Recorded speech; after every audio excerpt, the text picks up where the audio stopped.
গল্পকথন by Kallol chapter 2তে আমাদের আজকের নিবেদন হুমায়ুন আহমেদের লেখা বাদশাহ নামদার।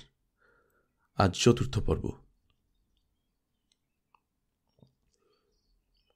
জায়গাটার নাম চৌসা। গঙ্গা এবং কীর্তিনাশা নদীর সঙ্গমস্থলে ছোট্ট একটা গ্রাম। চৌসার দক্ষিণে হুমায়ুনের বিশাল বাহিনী আস্তানা গেড়েছে। নদীর একদিকে মোঘল বাহিনী, অন্যদিকে শের খাঁর আফগান বাহিনী, মাঝখানে খরস্রোতা কীর্তিনাশা নদী। আফগান বাহিনী নদী পার হয়ে মোঘল বাহিনীকে আক্রমণ করবে সেই সম্ভাবনা শূন্য। নদীতে নড়বড়ে কাঠের পুল আছে, সেই পুলে বিশাল বাহিনী পার হতে পারবে না। পুলের ওপর কামান গাড়ি তোলার প্রশ্নই ওঠে না। হুমায়ুনের গুপ্তচর খবর এনেছে শের খাঁ পর্যুদস্ত অবস্থায় আছেন। ঝাড়খণ্ডের চেরুহ দলপতি শের খাঁকে আক্রমণ করবে, এই নিয়েই শের খাঁ ব্যস্ত। কিছুদিন পর পর নিশাকালে শের খাঁর প্রধান সেনাপতি খাওয়াজ খাঁ চেরুহ দলপতির বিরুদ্ধে যুদ্ধযাত্রা করেন। তার দেখা না পেয়ে ফিরে আসেন। শের খাঁ যে সমস্যার ভেতর দিয়ে যাচ্ছেন তাতে বিশাল মোঘল বাহিনীর উপর আক্রমণ চালানোর প্রশ্নই ওঠে না। শের খাঁ যে কোনো মূল্যে মোঘলদের সঙ্গে সন্ধি চাইবেন। মোঘল সম্রাট নিশ্চিন্ত মনে সময় কাটাচ্ছেন। জাদুবিদ্যার বইটি পাঠোদ্ধারের ব্যবস্থা হয়েছে। বইটি প্রাচীন সংস্কৃত ভাষায় লেখা। সেই ভাষার একজন পণ্ডিত বইটি ফার্সি ভাষায় অনুবাদ শুরু করে দিয়েছেন। পণ্ডিত হিন্দু ব্রাহ্মণ, নাম আচার্য হরিশঙ্কর বিদ্যা বাচস্পতি। তিনি প্রতি পৃষ্ঠা অনুবাদ করার জন্য পাচ্ছেন একটি করে রৌপ্য মুদ্রা। সম্রাট নতুন এক খেয়ালেও কিছু সময় দিচ্ছেন। তিনি হিন্দুস্তানি রান্নার একটি কোষ গ্রন্থ তৈরি করতে চাচ্ছেন। বিশাল হিন্দুস্তানের নানান অঞ্চলে কত ধরনের রান্নাই না হয়, সব একত্রিত থাকলে গবেষকদের জন্য সুবিধা। হিন্দু বিধবারা যারা নানান কারণে সতীদাহের হাত থেকে বেঁচে গেছে, মাছ মাংস খেতে পারে না, তাদের জন্য বিচিত্র সব নিরামিষ রান্না হয়। বিচিত্র নিরামিষের মধ্যে একটি খেয়ে সম্রাট আনন্দ পেয়েছেন। কাঁঠাল নামে একটি কাঁচা ফল থেকে এই নিরামিষ তৈরি হয়। খেতে মাংসের মতো লাগে। সম্রাট শুরুতে ধরতেই পারেননি তিনি নিরামিষ খাচ্ছেন, মাংস নয়। হিন্দুস্তানি রান্নার আকর গ্রন্থ তৈরির বাসনার মূলে আছে কাঁঠালের নিরামিষ। সম্রাট ঠিক করেছেন জাদুবিদ্যার বইটি অনুবাদ শেষ না হওয়া পর্যন্ত তিনি চৌসাতে থাকবেন। শের খাঁর সঙ্গে সন্ধি করে দিল্লিতে ফিরে যাবেন। পেছনে শত্রু রাখা কোনো কাজের কথা না। সন্ধির শর্ত নিয়ে আলোচনার জন্য সম্রাটের দূত শেখ খলিলকে শের খাঁর কাছে পাঠানো হলো। শর্তগুলো হলো, শের খাঁ তার অবস্থান থেকে পেছনে সরে যাবেন, যাতে ইচ্ছা করলেই মোঘল বাহিনী কীর্তিনাশা নদী পার হতে পারে। শের খাঁ তার পুরনো জায়গির বাংলা ও বিহার ফিরে পাবেন ঠিকই, তবে তাকে নিয়মিত কর দিতে হবে। তিনি খুতবা পড়বেন সম্রাট হুমায়ুনের নামে। টাকশালের মুদ্রাও মোঘল সম্রাটের নামেই তৈরি হবে।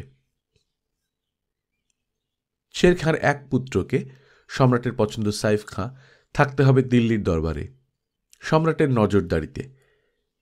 এবং চতুর্থ শর্ত, শের খাঁ স্বয়ং হুমায়ুনের সামনে উপস্থিত হয়ে তার কর্মকাণ্ডের জন্য ক্ষমা প্রার্থনা করবেন।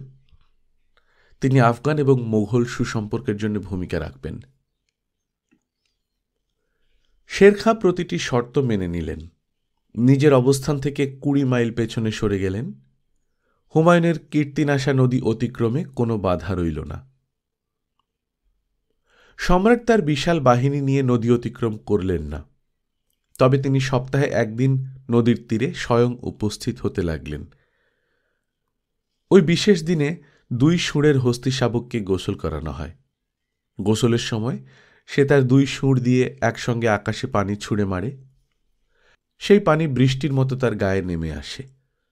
অদ্ভুত দৃশ্য।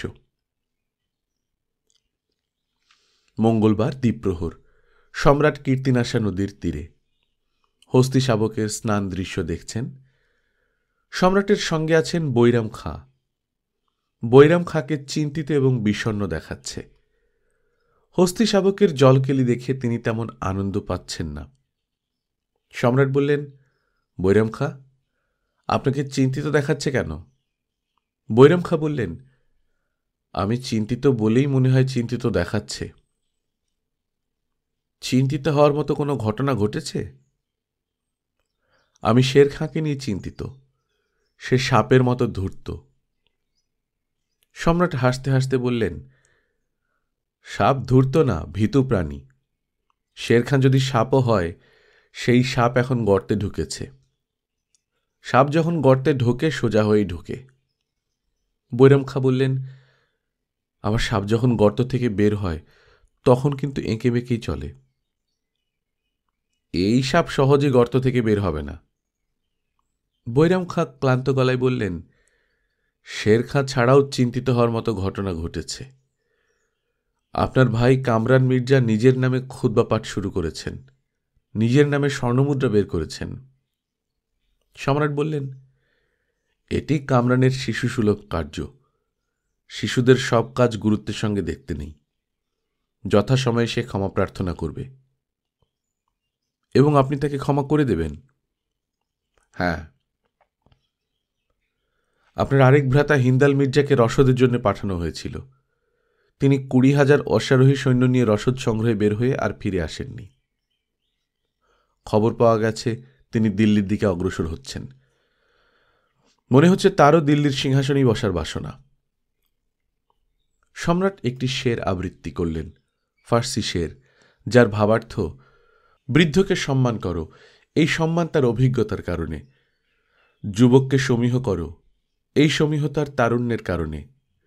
শিশুকে ভালোবাসো, এই ভালোবাসা তার শিশুসুলভ কর্মকাণ্ডের জন্যে। বৈরাম খাঁ বিরস গলায় বললেন, প্রতিটি শের কবির ব্যক্তিগত ধ্যান ধারণার ফসল। ব্যক্তিগত কোনো কিছুই সর্বজনীন হতে পারে না। যাই হোক, আমি হস্তি শাবকের স্নান দেখার জন্য আসিনি। আমি শের খাঁর কাছ থেকে একটি পত্র পেয়েছি। পত্রটি আপনাকে পড়ে শোনানোর জন্য এসেছি। সম্রাটের অনুমতি পেলে পত্রটি পড়তে চাই। পড়ুন।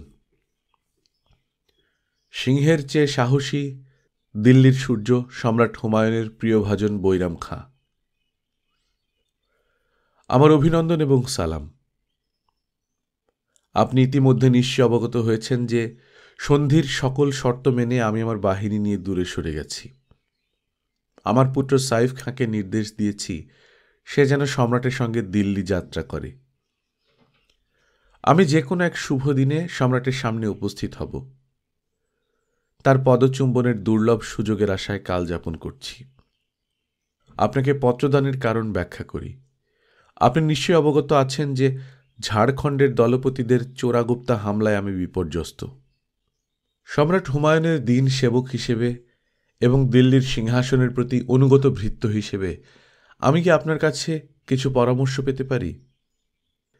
ঝাড়খণ্ডের দলপতিদের কিভাবে সমুচিত জবাব দেওয়া যায় এই বিষয়ে পরামর্শ। সম্রাটের অনুমতি সাপেক্ষে আপনি যদি রাজি থাকেন তাহলে আপনাকে সসম্মানে আমার তাঁবুতে আনার ব্যবস্থা আমি করব। পত্রের উত্তরের অপেক্ষায় থাকলাম। ইতি আপনার গুণমুগ্ধ মোগল সম্রাট হুমায়ুনের দিন সেবক শের খাঁ। সম্রাট বললেন, পত্রের কি জবাব দেবেন বলে ঠিক করেছেন? বৈরাম খাঁ বললেন, আপনি যে জবাব দিতে বলবেন আমি সেই জবাবই দেব। আমি মনে করি শুভেচ্ছার নিদর্শন হিসেবে আপনি শের খাঁর সঙ্গে দেখা করতে পারেন। আপনার যদি এরকম নির্দেশ হয় আমি যাব। এখন আপনার অনুমতি নিয়ে আমি তাঁবুতে ফিরে যেতে চাই। বাংলা মুলুকের প্রচণ্ড তাপে আমি বিপর্যস্ত বোধ করছি। সম্রাট বললেন, আপনি নিজের তাঁবুতে ফিরে যান, বিশ্রাম করুন। বৈরাম খাঁ তাঁবুতে ফিরেই শের খাঁর পত্রের জবাব দিলেন। সেখানে লিখলেন, পাঠানদের প্রতিনিধি শের খাঁ, আপনার পত্র পাঠ করেছি। আমার পক্ষে কোনো ক্রমেই সম্রাট হুমায়ুনকে একা ফেলে আপনার কাছে যাওয়া সম্ভব না। ক্ষমা প্রার্থনাপূর্বক, বৈরাম খাঁ। দিন বৃহস্পতিবার, সময় সুবহে সাদিক। শের খাঁ তার 2 পুত্র এবং প্রধান সেনাপতি খাওয়াজ খাঁকে নিয়ে গোপন বৈঠকে বসেছেন। শের খাঁ বললেন, আজ মধ্যরাতে আমরা মোগল বাহিনীর উপর ঝাঁপিয়ে পড়ব। কারো কিছু বলার আছে? কেউ জবাব দিল না। খাওয়াজ খাঁ বললেন, আজকের দিনটাই কি বিশেষ কোনো কারণে ঠিক করা হয়েছে? শের খাঁ বললেন, হ্যাঁ, আমরা মুসলমানরা দিন গণনা করি চন্দ্র দেখে। সেই হিসেবে বৃহস্পতিবার সন্ধ্যা থেকে শুক্রবারের শুরু। শুক্রবার মুসলমানরা যুদ্ধযাত্রা করে না। মোগল বাহিনী নিশ্চিন্ত মনে ঘুমাবে, আর আমরা মুসলমান হয়েও ঝাঁপিয়ে পড়ব। খাওয়াজ খাঁ বললেন, দিন নির্ধারণ ঠিক আছে। শের খাঁ বললেন, মোগল বাহিনী সম্পূর্ণভাবে পরাস্ত হবে, এই বিষয়ে আমি 100% নিশ্চিত। আমি ঝাড়খণ্ডের দলপতির নামে একটি মিথ্যা গল্প তৈরি করেছি। বারবার তার বিরুদ্ধে যুদ্ধযাত্রা করেছি। মোগলরা তা বিশ্বাস করেছে। আমাদের 2টো লাভ হয়েছে, 1 মোগলদের বিশ্বাস অর্জন, আর 2 দ্রুত যুদ্ধযাত্রা করার অনুশীলন। শের খাঁ পুত্র সাইফ খাঁ বললেন, বারবার ঝাড়খণ্ডের দলপতির বিরুদ্ধে যুদ্ধযাত্রা যে একটি অনুশীলনের অংশ, তা আমি আগে বুঝতে পারিনি। শের খাঁ বললেন, এখন আমি কিছু কঠিন নির্দেশ দেব। এইসব নির্দেশ অক্ষরে অক্ষরে পালন করতে হবে। প্রথম নির্দেশ, সম্রাট হুমায়ুনকে কোনো অবস্থাতেই হত্যা বা গ্রেফতার করা যাবে না। তাকে পালিয়ে যাওয়ার সুযোগ দিতে হবে। শের খাঁ পুত্র জালাল খাঁ বললেন, আপনার এই নির্দেশের পেছনে কারণ কি? একটি কারণ, মানুষ হিসেবে আমি সম্রাটকে অত্যন্ত পছন্দ করি। আমি আমার দিক থেকে তার কোনো অমঙ্গল হতে দেব না। আমার দ্বিতীয় নির্দেশ, সম্রাটের পরিবারের সমস্ত নারী ও শিশু এবং তার হেরেমের নারীদের কোনো রকম অসম্মান বা ক্ষতি করা যাবে না। আর তৃতীয় নির্দেশ হল, যে কোনো মূল্যে বৈরাম খাঁকে হত্যা করতে হবে। বৈরাম খাঁ সিংহের মতো সাহসী, আবার শৃগালের চেয়েও ধূর্ত। বৈরাম খাঁবিহীন হুমায়ুন কোনো শক্তিই না। শের খাঁ বললেন, এখন খাওয়াজ খাঁর দায়িত্ব হল বিশাল সেনাবাহিনী নিয়ে ঝাড়খণ্ডের চেরুহ দলপতির বিরুদ্ধে মিথ্যা যুদ্ধযাত্রা করা। সম্রাট হুমায়ুন যেন খবর পান আপনি দলপতিকে শায়েস্তা করতে যাচ্ছেন, আমি সেই ব্যবস্থা করব। আপনি সন্ধ্যা নামার পর ফিরে আসবেন। খাওয়াজ খাঁ বললেন, আমি কি এখনই যাত্রা করব? শের খাঁ বললেন, এই মুহূর্তে। ভোরবেলা নাশতা খেতে খেতে হুমায়ুন শুনলেন শের খাঁর বিশাল বাহিনী খাওয়াজ খাঁর নেতৃত্বে চেরুহ দলপতির বিরুদ্ধে যুদ্ধযাত্রা করেছে। হুমায়ুন দুঃখিত গলায় বললেন, শের খাঁ বেচারা ভালো ঝামেলায় আছে। সারাটা দিন সম্রাটের আনন্দে কাটল। তিনি তার কন্যা আকিকা বেগমের সঙ্গে পাশা খেললেন। আকিকা বেগম পাশা খেলায় পিতাকে হারিয়ে দিলেন। সম্রাট কন্যার কাছে হেরে প্রভূত আনন্দ পেলেন। তিনি একটি শের আবৃত্তি করলেন। এই শেরটির ভাবার্থ, সেই ব্যক্তি সৌভাগ্যবান যে বুদ্ধিতে নিজ পুত্রকন্যার হাতে পরাস্ত হয়। আকিকা বেগম বলল, বাবা, আমি তোমাকে বুদ্ধিতে হারাইনি, পাশার দানে হারিয়েছি। হুমায়ুন হাসতে হাসতে বললেন, একই ব্যাপার। অম্বা মেয়েটির সঙ্গেও কিছু কথা বললেন তিনি। আমার এখানে তুমি কি সুখে আছো? অম্বা বলল, মহা সুখে আছি। আমি ইসলাম ধর্ম গ্রহণ করতে চাই। এটি একটি গুরুত্বপূর্ণ সিদ্ধান্ত, আরও চিন্তা করো। সম্রাট দুপুরে আচার্য হরিশঙ্করের সঙ্গে বসলেন। তার অনুবাদ শুনলেন। সর্বমোট 10 পৃষ্ঠা অনুবাদ হয়েছে। সম্রাট আচার্যকে 10টি রৌপ্য মুদ্রা দিলেন। মাগরিবের নামাজের পর কোনো রকম খবর না দিয়ে সম্রাট উপস্থিত হলেন জেনানা তাঁবুতে। মহিলারা অভিভূত। অনেকদিন তারা সম্রাটের দর্শন পায় না। হুমায়ুন বললেন, দিল্লি ফিরে গেলে কেমন হয়? সবাই একসঙ্গে বলল, খুব ভালো হয়। আমরা 1 সপ্তাহের মধ্যে দিল্লির দিকে রওনা হব। মহিলাদের আনন্দের সীমা রইল না। তাদের আগ্রহে সম্রাট রাতের খাবার জেনানা তাঁবুতে গ্রহণ করার সিদ্ধান্ত নিলেন। রাতের খাওয়ার শেষে গান বাজনার আয়োজন করা হল। আনন্দেরও এক ধরনের ক্লান্তি আছে। সম্রাট সেই ক্লান্তি নিয়ে রাতে ঘুমুতে গেলেন।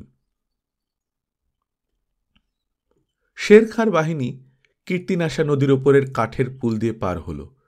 শের খাঁ বিস্মিত হলেন। এমন গুরুত্বপূর্ণ একটি পুল, সেখানে কোনো পাহারা নেই। শের খাঁর হস্তি বাহিনী কীর্তিনাশা সাঁতরে পার হল। মোঘল বাহিনীর পেছনে শের খাঁর সৈন্যদল। মোঘলরা আছে কীর্তিনাশা এবং গঙ্গার সঙ্গমস্থলে। পাঠানদের আক্রমণ শুরু হলে মোঘলদের যেতে হবে নদীর দিকে। শের খাঁর নির্দেশে কীর্তিনাশার কাঠের পুল ভেঙে দেওয়া হল। শের খাঁর বাহিনী ঘুমন্ত মোঘল সেনাদের উপর ঝাঁপিয়ে পড়ল। মোঘল অশ্বারোহীরা তাদের অশ্বের পিঠে জিন পরানোর সময়ও পেল না। সম্রাটের ঘুম ভাঙল পালাও পালাও চিৎকারে। সম্রাট বিস্মিত হয়ে বললেন, কি হয়েছে? জওহর আফতাবজি ভীত গলায় বলল, আমরা শের খাঁ কর্তৃক আক্রান্ত হয়েছি এবং পরাজিত হয়েছি। মুঘল সৈন্যদের প্রায় সকলেই হত। সম্রাট বললেন, আমি কি দুঃস্বপ্ন দেখছি? জওহর আফতাবজি বলল, না সম্রাট, আপনাকে এক্ষুনি পালাতে হবে। আহত মোঘল সেনাদের আর্তচিৎকার শোনা যাচ্ছে, মহিলা এবং শিশুদের কান্না শোনা যাচ্ছে। হুমায়ুন ভেবে পেলেন না তার তাঁবু কেন আক্রান্ত হয়নি। শের খাঁর উচিত ছিল সবার আগে সম্রাটকে হত্যা করা। এখানে কি শের খাঁর কোনো হিসাব আছে? সম্রাট ঘোড়ায় চড়ে কীর্তিনাশা নদীর পাড়ে গেলেন। পুল ভাঙা। শত শত মোঘল সৈন্য পুলে উঠে সেখান থেকে ঝাঁপ দিয়ে পানিতে পড়ছে, নদীর স্রোতে ভেসে চলে যাচ্ছে। হাতিগুলিরও মনে হয় মস্তিষ্ক বিকৃত হয়েছে, তারা কিছুতেই পানিতে নামবে না। অথচ এরা শিক্ষিত হাতি, যুদ্ধক্ষেত্রের সব পরিস্থিতির জন্য তৈরি। হুমায়ুন পেছন দিকে তাকালেন, তার তাঁবুতে আগুন জ্বলছে। আগুন ছুটে যাচ্ছে জেনানা তাঁবুর দিকে। আগুনের লেলিহান শিখায় আকাশ লাল। সম্রাট হুমায়ুনের ইমাম সাহেব উচ্চস্বরে আজান দিচ্ছেন, আল্লাহু আকবার, আল্লাহু আকবার। মহাবিপদের সময় আজান দিতে হয়। আজ মোগলদের মহাবিপদ। সম্রাট ঘোড়া নিয়ে নদীতে ঝাঁপ দিলেন। মুহূর্তের মধ্যে ঘোড়া পানিতে তলিয়ে গেল। সম্রাট নিজেও তলিয়ে যাচ্ছিলেন। হঠাৎ শুনলেন কে যেন বলছে, আমি আপনার দিকে একটা বাতাস ভর্তি মশক ছুঁড়ে দিচ্ছি, আপনি মশক ধরে নদী পার হওয়ার চেষ্টা করুন। তুমি কি আমাকে চেনো? আপনি মোগল সম্রাট হুমায়ুন। তোমার নাম কি? আমি নাজিম, ভিস্তিওয়ালা নাজিম। আপনি মশক শক্ত করে ধরে ভাসতে থাকুন। নদীর প্রবল স্রোতে হুমায়ুন ভেসে যেতে শুরু করেছেন। তিনি দূর থেকে বললেন, আমি যদি বেঁচে যাই, যদি দিল্লির সিংহাসনে বসতে পারি, তাহলে তোমার সৎকর্মের প্রতিদান আমি দেব। একদিনের জন্য হলেও তুমি দিল্লির সিংহাসনে বসবে। ভোর হয়েছে। হুমায়ুন পত্নী বেগা বেগম শের খাঁর হাতে বন্দী হয়েছেন। ভয়ে এবং আতঙ্কে তিনি অস্থির। পরাজিত সম্রাটের স্ত্রীর জন্যে কি অসম্মান অপেক্ষা করছে তা তিনি জানেন। রাজপুত রমণীরা এমন অবস্থায় আগুনে ঝাঁপিয়ে পড়ে জহরব্রত পালন করেন। মুসলমানদের জন্য আত্মহত্যা নিষিদ্ধ বলে এমন প্রক্রিয়ার ভেতর দিয়ে যাওয়া যাচ্ছে না। বেগা বেগমকে শের খাঁর সামনে উপস্থিত করা হল। শের খাঁ বললেন, আপনি কাঁদছেন কেন? বেগা বেগম বললেন, অসম্মানের ভয়ে কাঁদছি।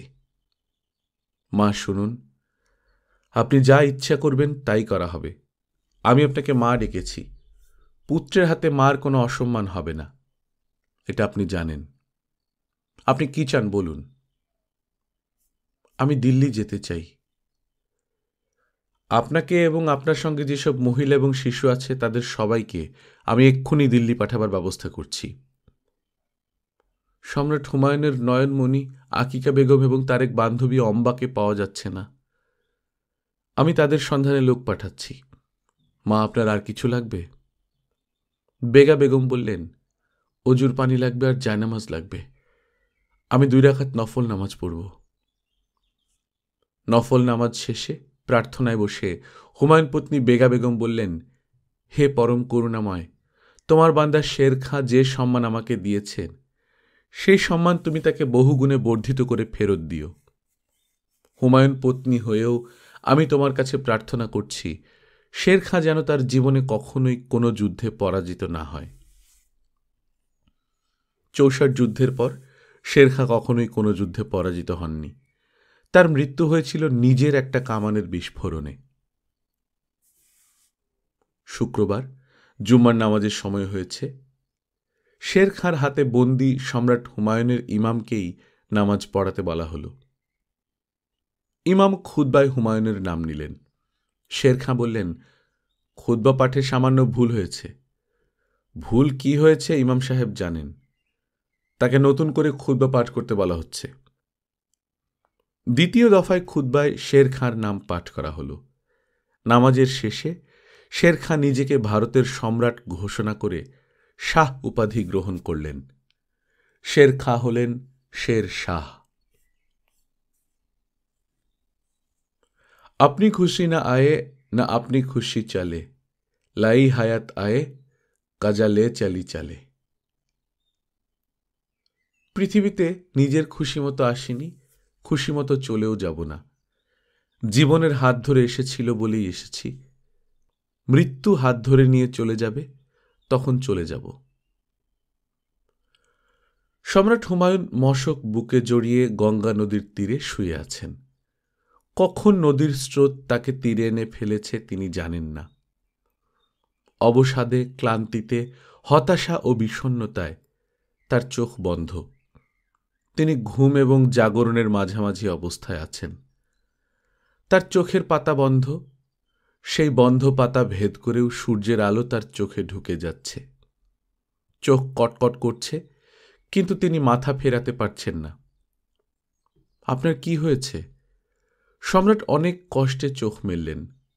ঘোর কৃষ্ণবর্ণের এক রমণী কলসি হাতে তার সামনে দাঁড়িয়ে। সে গঙ্গার পানি নিতে এসেছিল। রমণীর বয়স অল্প, মুখশ্রী কোমল। আপনি কে? সম্রাট বললেন, আমি বাদশাহ হিন্দুস্তান। রমণী বলল, বাদশাহ হিন্দুস্তান থাকবেন সিংহাসনে, কাদা পানিতে না। পায়ে সামান্য কাঁটা ফুটলেও হাতির মতো প্রাণী অচল হয়ে যায়। আমি পায়ে কাঁটা ফোটা হাতি। তুমি কি আমাকে কোনো খাবার দিতে পারো? আমার ঘরে ছাতু ছাড়া কিছু নেই। গুড় দিয়ে ছাতু মেখে দিলে খেতে পারবেন? পারব। কিছু দুধ কি জোগাড় করতে পারবে? আমার শরীরের এই অবস্থায় দুধ বলকারক। দুধের ব্যবস্থা করতে পারব। তুমি যে সেবা আমাকে করবে তা 1000 গুণে আমি ফেরত দেব। আমি ঋণ রাখি না। তোমার নাম কি? লক্ষ্মীবাই। আমি বুঝতে পারছি আপনার নড়াচড়ার শক্তিও নেই। আপনি শুয়ে থাকুন, আমি খাবার এবং লোকজন নিয়ে আসছি। শুক্রিয়া। আমি যে হিন্দুস্তানের সম্রাট এটা কি বিশ্বাস হচ্ছে না? না, আপনি এক দুর্ভাগা মজনুন। ভালো বলেছ, আমি এক দুর্ভাগা মজনুন। লক্ষ্মীবাই চলে গেল। তার গায়ের উপর দিয়ে একটা শকুন চক্কর খাচ্ছে। এটা অলক্ষণ। শকুন আগে ভাগে মৃত্যুর খবর পায়। এই শকুনটাকে বুঝে ফেলেছে তিনি মারা যাচ্ছেন। ক্লান্ত অবসন্ন সম্রাট উড়ন্ত শকুন দেখতে দেখতে আবারও ঘুমিয়ে পড়লেন। বটগাছের নিচে দুজন মোঘল চিন্তিত ভঙ্গিতে বসা। শের শাহের একদল সৈন্য বটগাছ ঘিরে আছে। তাদের কাছে খবর আছে এই দুজনের একজন দুর্ধর্ষ সেনাপতি বৈরাম খাঁ। বৈরাম খাঁকে হত্যা করে তার কাটা মাথা শের শাহকে দেখাতে হবে। তোমাদের মধ্যে কে বৈরাম খাঁ? দুজনেই বলল, আমি বৈরাম খাঁ। দুজনের একজন বৈরাম খাঁ, অন্যজন আবুল কাশেম খাঁ। তিনিও সম্রাট হুমায়ুনের একজন সেনাপতি। তোমাদের মধ্যে একজন মিথ্যে কথা বলছ। সে কে? আঙুল তুলে দুজনেই একে অন্যকে দেখালেন। বৈরাম খাঁর চেহারা বৈশিষ্ট্যহীন, ছোটখাটো মানুষ, মুখের চামড়া কুঁচকানো, মাথার চুল খাবলা খাবলা করে উঠে গেছে। অন্যদিকে কাশেম খাঁ অসম্ভব রূপবান, স্বাস্থ্য সৌন্দর্যে ঝলমলে একজন মানুষ। কাশেম খাঁর মাথায় একটাই চিন্তা, যে কোনোভাবেই হোক বৈরাম খাঁকে রক্ষা করতে হবে। অসহায় সম্রাট হুমায়ুনের এই মুহূর্তে বৈরাম খাঁকে দরকার। আবুল কাশেম খাঁকে না পেলেও চলবে। কাশেম খাঁ শের শাহের সৈন্যদের দিকে তাকিয়ে বললেন, তোমরা চেহারা দেখে বুঝতে পারছো না কে বৈরাম খাঁ? ওই উজবুকটা আমার নফর। সে মুনিবের জীবন রক্ষা করতে গিয়ে বৈরাম খাঁ সেজেছে। তার কত বড় স্পর্ধা! শেরশাহের সৈন্যদের কাসিম খাঁর কথা যুক্তিযুক্ত মনে হল। তারা সঙ্গে সঙ্গে কাসিম খাঁকে হত্যা করে তার কাটা মুন্ডু নিয়ে উল্লাস ধ্বনি করতে করতে শেরশাহের তাঁবুর দিকে রওনা হল। আসল বৈরাম খাঁর দিকে কেউ ফিরেও তাকাল না। ইতিহাস কাউকে কাউকে মনে রাখে, আবার কাউকে কাউকে রাখে না। বৈরাম খাঁর বীরত্বগাথা ইতিহাস মনে রেখেছে, কাসিম খাঁর বীরত্বগাথা মনে রাখেনি। প্রবল জ্বরে হুমায়ুন ঘোরের মধ্যে চলে গেছেন। তিনি গঙ্গা নদীর তীরেই কাদামাখা অবস্থায় পড়ে আছেন। বর্ষার ক্লান্তিহীন বর্ষণ হচ্ছে, নদীর পানি ফুলে ফেঁপে উঠছে, পানি উঠে এসেছে কোমর পর্যন্ত। ধূপ ধূপ শব্দে নদীর পাড় ভাঙছে। হুমায়ুনের ধারণা হল পাড় ভেঙে তিনি আবারও নদীতে পড়বেন। এবার পড়লে আর রক্ষা নেই, মশকের বাতাস বের হয়ে গেছে। সম্রাট চেষ্টা করলেন হামাগুড়ি দিয়ে এগুতে, পারলেন না। আশ্চর্যের ব্যাপার, শকুনটা এখনো আছে, তার মৃত্যুর জন্য অপেক্ষা করছে। এই পাখিটির কাছে জীবন্ত প্রাণী অর্থহীন, মৃত প্রাণী শুধু অর্থবহ। তিনি আবারও জ্ঞান হারালেন। অচেতন অবস্থায় তার মনে হল আকিকা বেগম তাকে ডাকছে, পিতাজি, পিতাজি। তার মেয়ে কখনো তাকে পিতাজি ডাকে না, আজ কেন ডাকছে? তাকে পিতাজি ডাকে অম্বা নামের মেয়েটা। আকিকা কি অম্বার কাছ থেকে পিতাজি ডাক শিখেছে? হুমায়ুনের কন্যা আকিকা বেগম এবং অম্বা আছে আচার্য হরিশঙ্করের সঙ্গে। হরিশঙ্কর এই দুজনকে নিয়ে পালিয়েছিলেন। হরিশঙ্কর বলেছিলেন, তোমরা আমার দুই কন্যা, আমার জীবন থাকতে তোমাদের কিছু হবে না, আমি তোমাদের লুকিয়ে রাখব, পরিস্থিতি শান্ত হলে দিল্লি পাঠাবার ব্যবস্থা করব। হরিশঙ্কর অম্বাকে তার গ্রামের মানুষদের হাতে তুলে দিলেন। সহমরণ থেকে পালিয়ে আসা মেয়ে হল কলঙ্কের কলসি। এই কলসি চূর্ণ হওয়া প্রয়োজন। যারা এই কাজে সাহায্য করবে তারা সবাই পুণ্যের ভাগ পাবে। হরিশঙ্করের পুণ্য প্রয়োজন। গঙ্গার তীরে রাতারাতি আগুন করে জ্বলন্ত অগ্নিতে অম্বাকে ঢুকিয়ে দেওয়া হল। ভয়াবহ চিৎকারে অম্বা ডাকল, আকিকা, আকিকা। আকিকা বেগম বান্ধবীকে বাঁচানোর জন্য দৌড়ে আগুনে ঢুকে গেল। আগুনের লেলিহান শিখা আকাশ স্পর্শ করছে। সেই আগুনের ভেতরে দুই বান্ধবী দুজনকে জড়িয়ে ধরে চিৎকার করছে, পিতাজি, পিতাজি। সম্রাট অচেতন জগৎ থেকে চেতন জগতে ফিরলেন। তিনি অবাক হয়ে লক্ষ্য করলেন, তিনি মাটির ঘরে দড়ির এক চৌপায়ে শুয়ে আছেন। তার গায়ে দুর্গন্ধ কাঁথা, মাথার কাছে কুপি জ্বলছে। কুপি থেকে বুনকা বুনকা কালো ধোঁয়া উঠে ঘর অন্ধকার করে দিচ্ছে। গাল ভাঙা এক প্রৌঢ় খালি গায়ে তার পায়ের কাছে বসে আছে। প্রৌঢ় তার পায়ে তেল ঘষছে। 4-5 বছর বয়সের এক উলঙ্গ ছেলে কুকুরের মতো হামাগুড়ি দিয়ে বসে এক দৃষ্টিতে তার দিকে তাকিয়ে আছে। ঘরের ভেতর চুলা জ্বলছে, মাটির হাঁড়িতে কিছু রান্না হচ্ছে, ঝাঁঝালো গন্ধ আসছে। গঙ্গার পাড়ে দেখা হওয়া তরুণী রাঁধছে। তরুণীর নাম সম্রাটের মনে পড়ল, লক্ষ্মীবাই।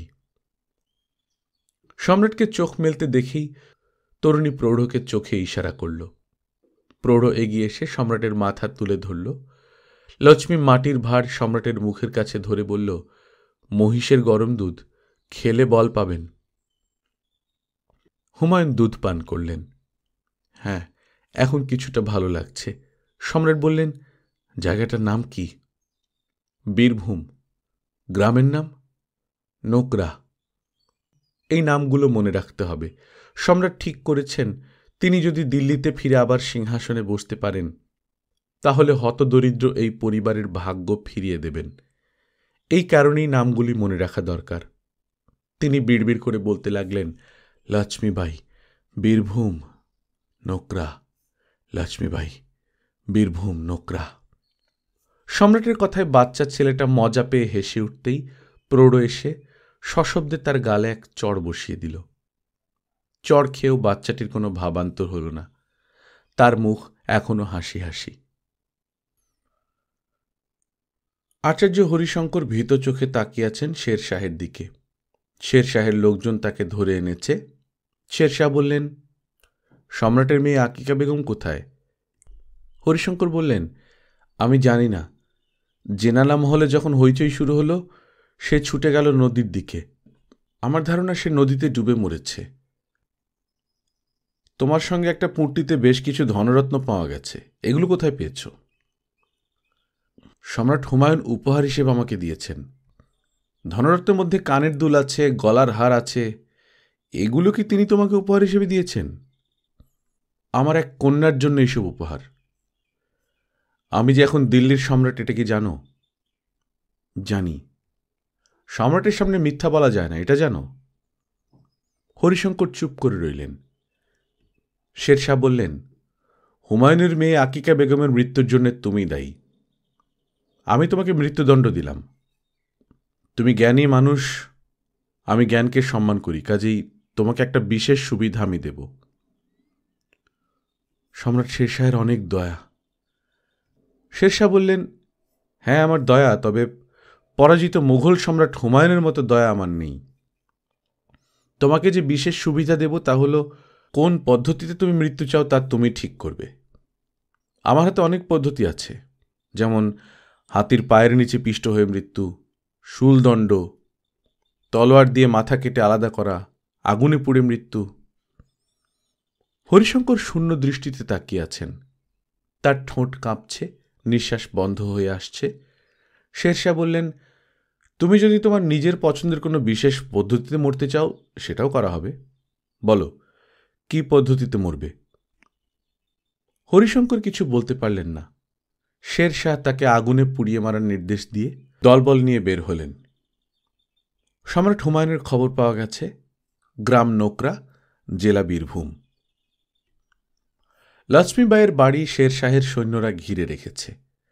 লক্ষ্মীবাইকে আনা হয়েছে শেরশাহের সামনে।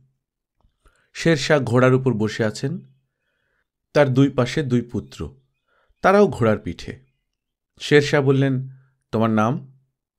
লক্ষ্মীবাই। হুমায়ুন কোথায়? জানি না। তুমি তাকে সেবা শুশ্রূষা করেছ? হ্যাঁ। তুমি কি তার পরিচয় জানতে? উনি নিজেকে হিন্দুস্তানের সম্রাট বলেছিলেন, আমি বিশ্বাস করিনি। হুমায়ুন কোন পথে পালিয়েছেন? লক্ষ্মী জবাব দিল না, চুপ করে রইল। তিনি কোন দিকে গেছেন তা জেনেও যদি না বলো, তোমাকে আমি মৃত্যুদণ্ড দেব। বলো এখন। আমি বলবো না।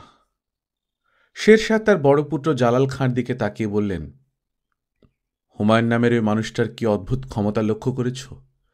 মেয়েটি কিছুক্ষণ তার সঙ্গে ছিল, এই কিছুক্ষণেই তার মাথা নষ্ট হয়ে গেছে। সে হুমায়ুনকে রক্ষা করবে, বিনিময়ে প্রাণ দিতেও প্রস্তুত।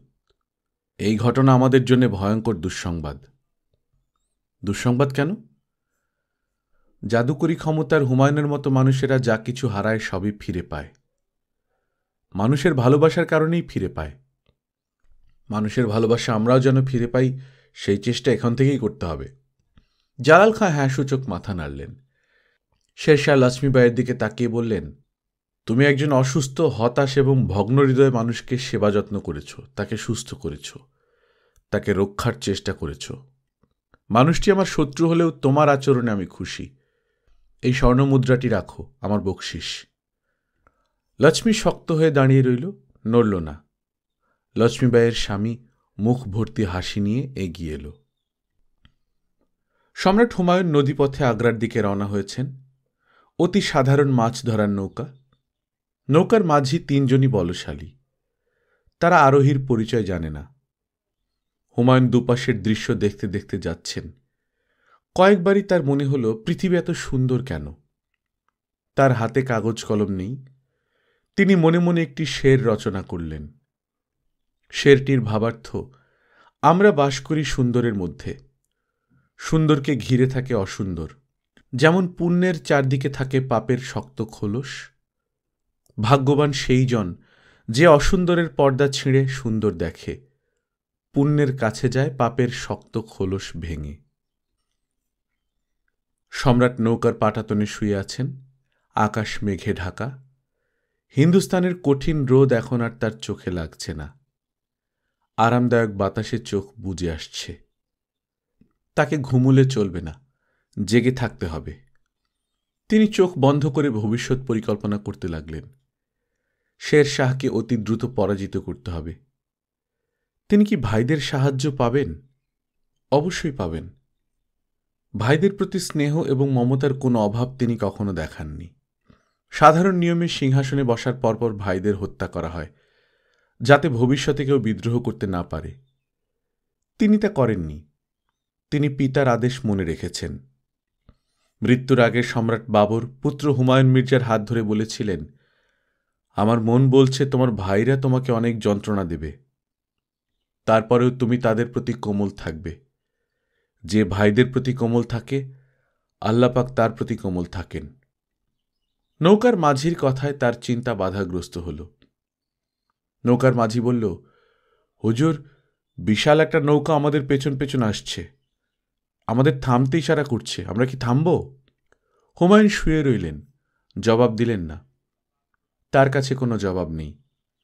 নৌকার মাঝি বলল, ওই নৌকায় সৈন্য আছে, আমরা না থামলে বিরাট সমস্যা হবে।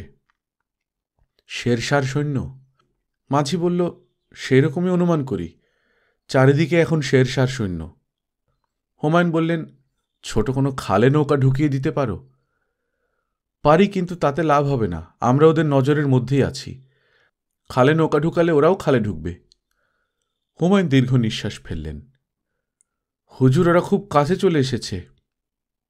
হুমায়ুন হতাশ গলায় বললেন, আসুক। আর তখনই শুনলেন ওই নৌকা থেকে কেউ একজন বলছে, হিন্দুস্তানের মহান সম্রাট হুমায়ুন কি নৌকায় আছেন? কণ্ঠস্বর হুমায়ুনের পরিচিত, অবিকল বৈরাম খাঁর গলা। প্রচণ্ড মানসিক চাপে মানুষের মাথায় এলোমেলো হয়ে যায়, তখন সে নানা ধরনের ভ্রান্তির মধ্যে পড়ে। তার বেলাতেও কি এরকম হয়েছে? সম্রাট উঠে বসলেন।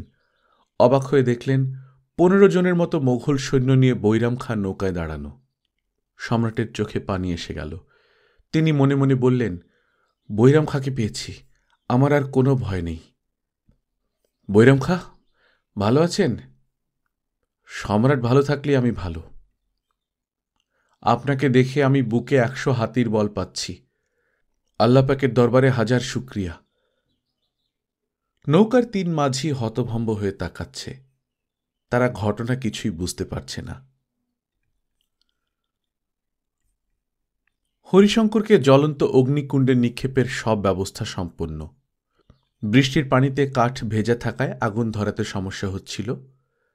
কাঠের তারপিন এবং গালা ঢেলে এই সমস্যার সমাধান করা হয়েছে। এখন সুন্দর আগুন জ্বলছে। হরিশঙ্কর মন্ত্রমুগ্ধের মতো জ্বলন্ত আগুনের দিকে তাকিয়ে আছেন। অগ্নিমন্ত্র পাঠ করে সাধুসন্তরা আগুন নেভাতেও জ্বালাতে পারেন। হরিশঙ্কর জানেন তিনি সাধুসন্তদের একজন না। অগ্নিমন্ত্র তার ক্ষেত্রে কাজ করবে না। তারপরেও তিনি অগ্নিমন্ত্র জপ করার চেষ্টা করলেন। কিছুতেই মন্ত্রের প্রথম চরণ মনে এল না। মাঝখানের একটা লাইন শুধু মাথায় আসছে, ইয়া অগ্নি দায়ুনু নমো ভূপে। এই সময় হঠাৎ করে বিরাট হইচই শুরু হল। সম্রাট হুমায়ুন নাকি ধরা পড়েছেন। তাকে এখানে আনা হচ্ছে। সম্ভবত সম্রাট হুমায়ুনকেও অগ্নিকুণ্ডে নিক্ষেপ করা হবে। চরম বিশৃঙ্খলার সুযোগে হরিশঙ্কর পালিয়ে গেলেন। সম্রাট হুমায়ুনের ধরা পড়ার সংবাদ মিথ্যা। ধরা পড়েছে কামাঞ্চির এক সেনাপতি তোরাবজান। জ্বলন্ত অগ্নিতে তোরাবজানকে নিক্ষেপ করা হল। গল্পকথন বাই কল্লোল চ্যানেল আপনারা শুনছিলেন হুমায়ুন আহমেদের লেখা বাদশাহ নামদার। আজ 4র্থ পর্ব। আমরা নিয়মিত গল্প পাঠ করে শোনাচ্ছি। আপনারা যারা প্রথমবারের মতো শুনছেন, কাইন্ডলি সাবস্ক্রাইব করে নেবেন। গল্পকথন বাই কল্লোল চ্যাপ্টার 2তে আমরা নিয়মিত বিভিন্ন স্বাদের ছোট গল্প পড়ে শোনাচ্ছি। সেখানে প্রায় 1000-এর বেশি ছোট গল্পের মধ্যে পড়া হয়ে গেছে। আপনারা যারা ছোট গল্প, 1 পর্বের গল্প পছন্দ করেন, তারা গল্পকথন বাই চ্যাপ্টার 2তে সাবস্ক্রাইব করতে পারেন। আর যারা গল্পকথন বাই কল্লোল চ্যানেলের কন্টেন্ট ক্রিয়েশনকে স্পন্সর করতে চান তারা patreon.com/কল্লোল লিঙ্কটা ডিসক্রিপশনে দেওয়া আছে। এই লিঙ্কে গিয়ে আমাদের স্পন্সর করতে পারেন। গল্প পাঠ ভালো লাগলে বন্ধুদের সঙ্গে শেয়ার করবেন। নিজে ভালো থাকবেন, আশপাশের লোকজনকে ভালো রাখবেন। টাটা।